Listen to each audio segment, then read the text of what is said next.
Greetings, this is Doc Ock coming at you live and direct from Black Facts Headquarters Central today with a new installment of Doc Ock at noon and 9. So we're ready to go. On with the show, on with the show. Please make sure that if you haven't already, that you go ahead and give us a like if you're watching on Facebook, a thumbs up if you're watching on the tube, and then go ahead and spread the word far and wide across the land as to what we're doing over here. We want you to have no fear, but we want to make sure we're able to bring as much cheer as possible to everyone we can. Ooh, excuse me. Okay.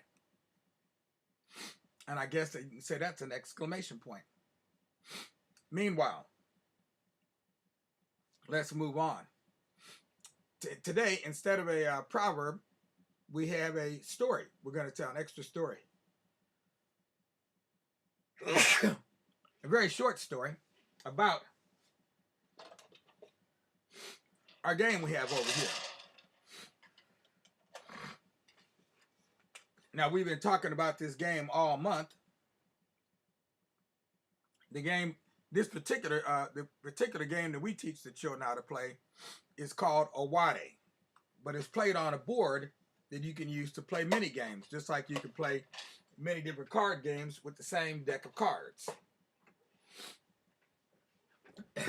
Now, the question is, where did the names come from of these various games? Each game has a story to tell. Each game has a different origin story and a different story of how it got its name. Excuse me. So in this case, the name is Oware amongst the Akan speaking people of West Africa, particularly the country of Ghana. The Akan term Oware was acquired from the famous king of the Ashanti kingdom called Katakyie Opoku Ware I, who lived from 1700 to about 1750. Katakyie, who usually use this game to settle disputes between married couples, particularly when they were on the verge of separation. This happened after the king and his elders had managed to settle the case, and they would charge the couple to sit down together and entertain themselves with this game. The servants in the king's palace would be singing songs while the game was in progress. In the end, the Ashanti realized that the king needed an honor for utilizing this game to repair family issues. Hence, the O from Opoku Ware was taken to precede the Ware to form Oware. So like his first initial, or the first initial of one name, and Ware of his last name. Ware in Akan or Ashanti means marry. So this Oware game was played most in the king's palace. And after the troubled family had finished playing that game, there was no way they would seldom understand each other. So it was a game to help bring understanding between the two people. Oware. And this was not only done with the game in amongst the Ashanti people or the Akan people. This was also done in other parts of Africa, like the Congo. In the Congo, the game was brought from another part of Africa, and it also was used to keep peace amongst the people when they were warring with each other. So the game has more significance than just being the world's oldest board game. Now, on with our show. Today, we're going to return to our book, Soaring Above Setbacks, the story of Janet Harmon Bragg. Give you a little bit more insight into who she is, or was. and tell some more of her story. Now, a lot of people are familiar with Bessie Coleman, but a lot of people are not familiar with the fact that Bessie Coleman was no fly by night flyer. She wasn't all by herself. Yes, she might have been in the beginning because she was quote unquote the first, but there were many black women that followed in her footsteps shortly after her and continue to do so to this day. And so if you're watching on YouTube, you can see this picture that I've just put up from our today's slideshow of 4 black women at the Kofi Aeronautical training school in Chicago, Illinois, standing out there on the airstrip in their jodhpurs, ready to go.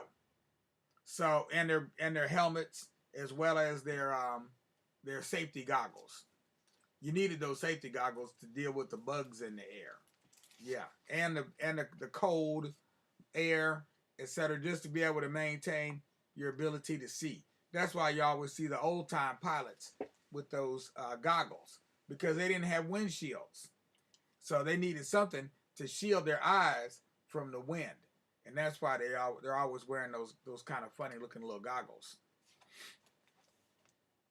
So we left off yesterday. We finished reading the chapter I Become Janet, about her early years. Now we're going to talk about how she got from the South to the North. Moving north, it didn't take me long to realize that de facto segregation existed in the North as much as it did in the South. The only difference was that you didn't have to ride in the back of the bus. Only difference. After graduation from Spelman and McVicker Hospital, I worked for a month in Griffin. All of our neighbors were so proud of me. It was a white hospital. I worked in a small, segregated area in the basement where black folks were given inferior care. While I was there, one of our favorite neighbors gave birth to a son. Afterwards, she began hemorrhaging, and no one made any attempt to do anything for her. I could do nothing to help because everything had to be done under a doctor's orders. She died from loss of blood and other complications, which I'm sure would have been no problem if attended to immediately. Another one of my childhood friends, Ed Henderson, came in for a tonsillectomy. He said he wouldn't go to the hospital unless I stayed with him until after his tonsils were removed. Shortly after the surgery, I noticed he was hemorrhaging. So I reported it to the head nurse on the ward. He'll be all right, she replied. I didn't think so, and put an ice collar around his neck and asked the head nurse to report Ed's condition to his doctor. She refused. So I went outside the hospital and made the call myself. The doctor came over immediately and noticed the ice collar. This is good, he said. The head nurse said, I did it. But I corrected her. Oh, no, you didn't. I did. It's just routine. The doctor put in some sutures, and Ed went home that same night saying he wasn't going to stay any longer. After these 2 episodes in the hospital, I didn't go back to work. I knew I could not take the way they treated or didn't treat the black patients after knowing how we would have done something at McVicker. Shortly after I had quit working at the Griffin Hospital, my sister Viola, who had taught school in Detroit after graduation from Tuskegee, came home to Griffin for a visit. I hadn't seen her for a month of Sundays. She invited me to visit her and her husband, Fred Davis, at their new home in Rockford, Illinois, and look for work there. I wanted to go, but I didn't want to leave my parents. The next summer, however, this is 1930, I took the train to Rockford to stay with Viola and Fred. I was ready for a new life. At that time, there weren't too many black people living in Rockford. Viola's husband, Fred, and many of their friends were Tuskegee Institute graduates. One of her best friends was Viola Smith, whose husband, Roland, had been a classmate of Fred's at Tuskegee. Just to keep the two Violas straight, Fred started calling my sister Sophia, and for more than 25 years, she was Sophia Davis to all of her friends in Rockford. When I wasn't hunting unsuccessfully for a job, I helped my sister with the housework. She and Fred were very kind to me, introducing me to all of their friends and treating me as one of their family, albeit still like a little sister. She and Viola Smith took me to dances and concerts, as Fred didn't like to go. I enjoyed the community even though I couldn't find work. After nearly a year, I was getting pretty discouraged. But then I met Mrs. Willie Carey, a registered nurse from Chicago, visiting her family in Rockford. She and her sister had graduated from the Provident Hospital School of Nursing. Provident was one of the country's best known black hospitals, a pioneer in a number of medical procedures. Mrs. Carey persuaded me to stay with her in Chicago and look for work there. Mrs. Carey and her sister, Bertha the priest, made me most welcome. Bertha, whom we call Bun, introduced me to many of her friends. Willie, a public health nurse, was a churchgoer. Every morning when she awoke, she would sing the 27th Psalm. The Lord is my light and my salvation. Whom shall I fear? The Lord is the stronghold of my life. Of whom shall I be afraid? To this day, I too sing the 27th Psalm every morning.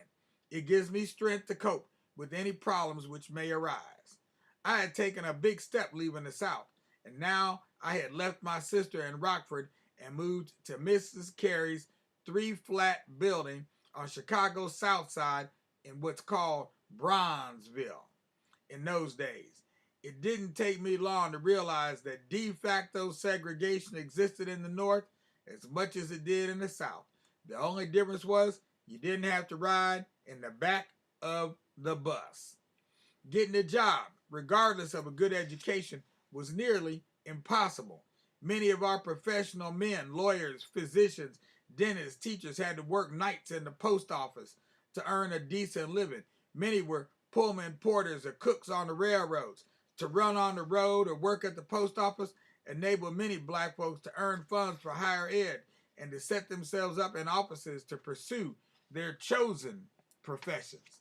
I was determined to find my destiny, a position as a nurse.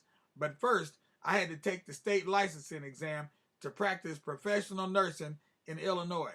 The tests were given alternately in Chicago and Springfield, the capital.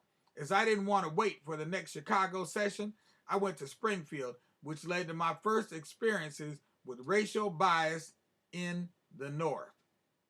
On the Greyhound bus going south from Chicago's Loop, I met 2 other black nurses who were to take the test. We left very early so we could make the trip, take the 5-hour test, and get back home the same day. There was an empty seat next to a white woman who was leaning out of the window talking to friends. I asked if anyone were sitting in the vacant seat. She said no. But to her friends on the platform, she remarked, "This is what I don't like about your state. You have to sit next to people you don't want to." I suggested that one of us could move, but she declined. The Chicago area was less segregated, at least on buses, than Springfield. Luckily, we had no more difficulties on the bus and arrived on time for the test. On our lunch break, however, when my 2 new friends from the bus and I walked over to the nearest drugstore for a hamburger, we found that Springfield, once the home of Abraham frickin' Lincoln, was still segregated. We were refused service at the lunch counter, but were told we could buy our food if we ate elsewhere. So, as we had no time to argue, we ate our hamburgers in the park and returned to the test room. The test did not prove too difficult. I passed with high marks and became a professional registered nurse in Illinois. Now, let me make a note here. We talk about all the time about things that black folks invented and things that, inventions that black folks inspired, like the cotton gin and things like that. And, half of that stuff is just some ballyhoo. Ain't no truth to it at all. Right. But let me give you something right here that's fact, not fiction. As she just pointed out here, black folks, even in the North, couldn't sit at the segregated lunch counters. So we invented fast food. All these fast food outlets where you go around to the side, you don't go to the front door. Think about this now. You're almost at the back, okay? You're just 2 steps off the back when you're over there on the side ordering your food. Matter of fact, you got to order your food at the back, and then you come to the side to pick your food up. And don't even bother to get out your car and try sitting next to nobody. Just keep right on moving. So there you have it, friends, in a nutshell. Not only have we invent the potato chips, inspired the invention, if not invent the cotton gin, and come up with a vaccine for polio, we even invented the takeout food. The whole idea of takeout food is what they were making us do the whole time the U.S. was segregated. I even remember it in a restaurant in Texas. And I remember that my mother went in the restaurant to go get some food, and it took her an interminably long amount of time to get back out with that food. And I couldn't figure out why. And it wasn't until she got to the car that I realized we weren't at no Mickey D's. This is just some southern corn pone restaurant in Texas where they had to figure out how to package their stuff up. They had to go get some foil and find a paper plate and wrap it up some kind of way, because they didn't usually do takeout, except in the case of some, you know what I mean, some niggers. So there you have it in a nutshell. Takeout food. Add that one to your list of things that black folks created or inspired the creation of, that have gone, what's the word? Unheralded. Unheralded. All those billions they making off of takeout now, like they came up with something. Ain't that a shame? Well, our time has long been up. We're gonna clock out right about here. So peace out without a doubt until tonight at 9. This is Doc Ock at noon and 9. We'll be black tonight. Look for us tonight, and we will continue telling the story out of the book With Open Hands of Biddy Mason, another health professional similar to what's her name? Harmon Bragg. Similar to Janet Harmon Bragg, although Biddy never did get to fly. She still walking was her thing. Okay? But we'll tell you more about her story tonight. So check with us again this evening. In the meanwhile, don't forget, if you haven't already, make sure to give us a like on Facebook, a thumbs up on YouTube, and then go ahead and subscribe to the Tubular Black Facts channel. Peace out, y'all. With justice, of course. And let me just give a shout out to Imani Zaire. We see you out there. Peace out.